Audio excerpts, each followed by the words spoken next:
don't know if you remember, but in those moments of frenetic activity in the third round, when you got caught, you were backpedaling against the cage. I noticed you said something to yourself, and then after the tie-in, you looked up at the clock. Do you remember what was going through your mind in those moments, and how you got out of that?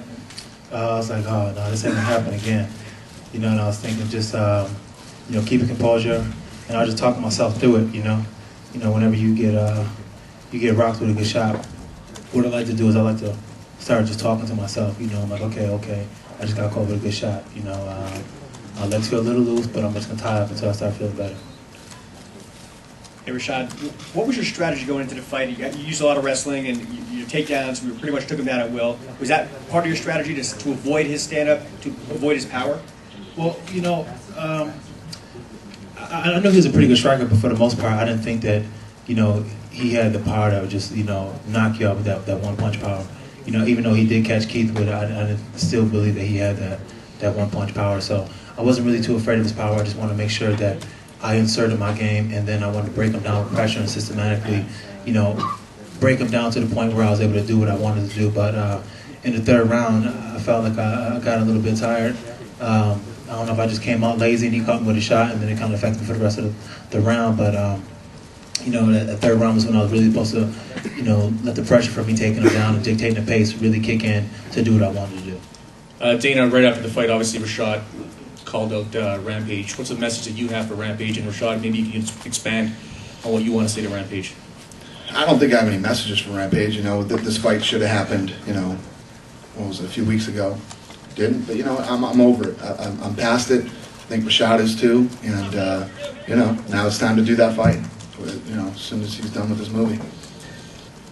Yeah, I mean, if I get the opportunity to fight, it may be a good opportunity, to say the least. Getting a chance to get back in there to get back on the winning track was very important for me tonight. Being off for so long and having so many distractions and working through so many things mentally, proved to be a little bit tougher than I imagined. But coming in here and fighting and sticking to the game plan and getting a good win over a good solid opponent under my belt tonight was a big step in the right direction for me. And for Rashad, please, can you talk about maybe the difficulty of maintaining your game plan through those first two rounds? I know there were some boos maybe, but it seemed like a very effective strategy. And did that factor into maybe why the third round was a little bit different? Especially when, your opponent is doing everything he can to stop you. And it was no secret what I was going to do. I'm a wrestler, so, and I said it time and time again before the fight that I was going to get back to my wrestling. So trying to stick to the game plan, even though sometimes I was getting caught, getting a little tired, and I wanted to mix it up and throw the hands like I wanted to do, but my corner warned me against that and says, fight a smart fight, and just systematically break them down and take advantages when you can get the advantages, but at the most part, don't get into those battles where it's Russian roulette and whoever lands the first punch, is going to win. Rashad, did you feel that you kind of got away from it in the third round because of some of the taunting and gesturing he was doing, or did that not affect you at all? It didn't really affect me at all, being that I knew exactly what he was doing, for the most part. He was doing a little two-part thing, one was that he was trying to excite himself, and another that he was trying to rest a little bit, It's not my first fight. I'm not going to get golden into somebody, waving their arms around saying, come at me, especially when I got rocked early that round. I wanted to, take smart shots and continue to fight continue to fight the rest of the fight smart. Rashad, in the middle here, you said that you knew what Silva was trying to do when he was mimicking you and doing things like that, but what do you think of a fighter like that doing that to try and goad you and show you up too? Is there not part of that?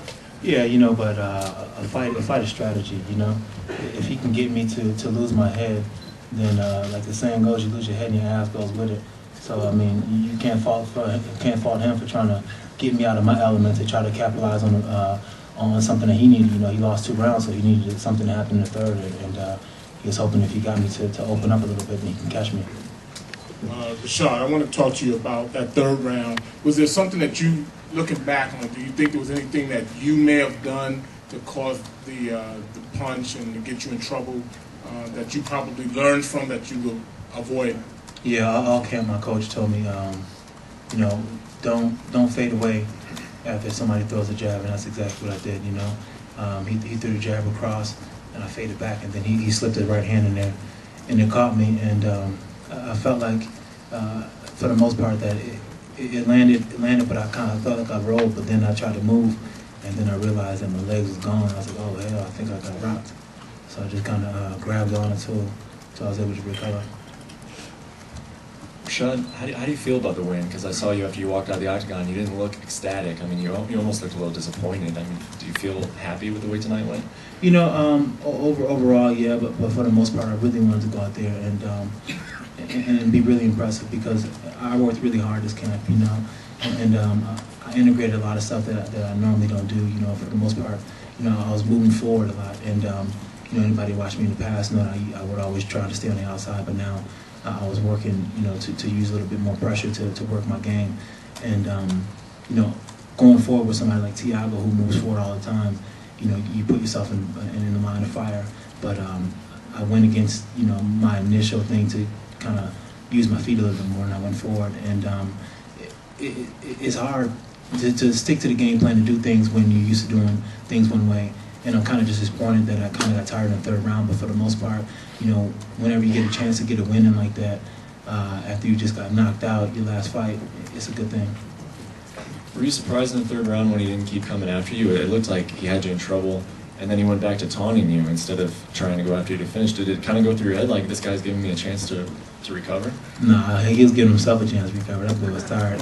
I felt him, man. I felt him breathing. Like after we got done with that exchange, and I was on his legs, and then we broke, I felt like he was just really, really breathing hard. You know, he was tired. You know, and he was trying to do everything he can to motivate himself. And I knew what he was doing, but I was like, man, I ain't trying to get caught with the last, you know, few minutes left, you know, doing something stupid. So I'm just going to try to see and wait and find openings when I can get them. You know, obviously your next fight sounds like will be against Rampage. But I wonder, if you had the choice, which obviously you don't, but if you had it, I mean, what means more to you, settling that score with Rampage, or if you could fight for the belt tomorrow and try and win it back? Which one means more to you? Well, anytime you get to fight for a belt, there's always an opportunity, and you never want to turn that down. But at the same time, if I'm honestly speaking with myself, I think that I need to maybe have one more fight just to integrate everything that I've been working on to make it so that when I do get a title shot, that nobody will ever beat me.